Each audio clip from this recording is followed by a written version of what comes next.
آج ہم سب پاشکا کے 5ویں اتوار کی عبادت میں شریک ہیں، اور خدا کا کلام آج ہماری تربیت کرتا ہے، ہمیں یہ تعلیم دیتا ہے کہ ہم خدا کی لازوال محبت کا تجربہ اپنی زندگیوں میں کریں۔ ایک دوسرے سے پیار اور محبت کے ذریعے ہم خدا کی محبت کو دوسروں تک پہنچا سکیں اور دوسروں تک پھیلا سکیں، دوسروں کے لیے اپنا آپ دینا، اپنی جان دینا، سیکریفائس کرنا، یہ ہمارے کو خدا کے بیٹے نے، یسوع مسیح نے ہمیں یہ خود درس دیا اور ہمیں سکھایا ہے۔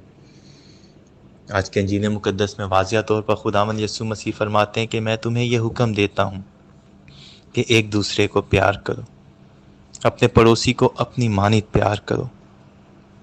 اور اس سے پیار کے بابت پولس رسول بھی یہی فرماتے ہیں کہ بھلے ہم ایمان بھی رکھتے ہیں خداوند پر، اس پر امید بھی رکھتے ہیں۔ ایمان بھی، امید بھی، محبت، تینوں قائم تو ہیں، لیکن ان میں افضل محبت ہے۔ محبت کو پہلی جگہ اپنی زندگی میں دینا خدا کا کلام ہمیں سکھاتا ہے۔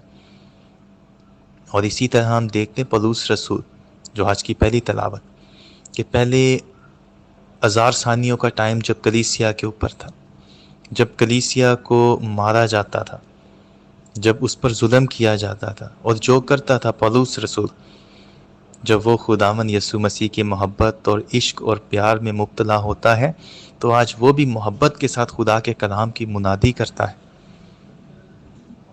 اس لیے اس کا اجر ہمیں اس جگہ ملے گا جس کا آج خداوند یسوع مسیح کا شاگرد یوحنا رسول جس کی بابت بات کرتا ہے کہ نیا آسمان اور نئی زمین، یہ صرف ان کے لیے ہے جو خداوند کے حکم پر عمل کرتے ہیں، جو خداوند یسوع کے حکم کو مانتے ہیں۔ اس لیے یسوع واضح طور پر بتاتے ہیں جو مجھ سے محبت کرتا ہے، جو مجھ سے پیار کرتا ہے، وہ میرے حکموں پر عمل کرے۔ اور اس کا حکم یہ ہے کہ ایک دوسرے سے پیار اور ایک دوسرے سے محبت کریں۔ آج یہ وقت ہے کہ ہم اپنی زندگیوں میں نفرتوں کو، حسدوں کو دور کریں، اپنے دلوں میں سے، اپنے ذہنوں میں سے نکال کر محبت کو، خدا محبت ہے، محبت کو اپنے دلوں میں، اپنے گھروں میں، اپنے ذہنوں میں جگا دیں۔ مسیح ہمارے خداوند کے وسیلے سے آمین۔